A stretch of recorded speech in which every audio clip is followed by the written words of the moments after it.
Recently, I have been digitizing ONI's on-site photo records for internal use purposes.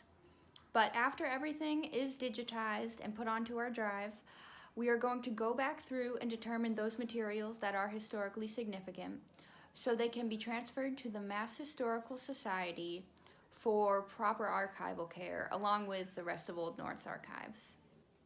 My degree in history allows me to infuse the photos I come across with some historical context. So without further ado, here are the highlights from ONI's digitization project.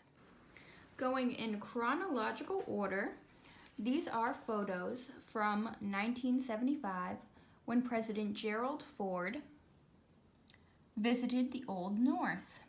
He was our lantern honoree for the 1975 200th anniversary of the hanging of the lanterns. In 1979, Wade Newton graced us with his presence as lantern honoree. In 1981, L. Bruce Langan was our lantern honoree. This is significant because he was the senior-most U.S. official held in the 1979 Iran hostage crisis. What's remarkable is that he was our lantern honoree mere months after he was released in January of 1981. These guys may not have the same historical significance, but I'm sure animal lovers would be happy to know the fun fact that in 1987, the pest control company Terminix brought a beagle and their handler into Old North to sniff around for any mites or any other kind of beetles that could be in the wood. Some basketball fans might be intrigued to learn that the iconic Fred Curly Neal of the Harlem Globetrotters visited Old North with his youth organization, Curly's Kids, in the 90s.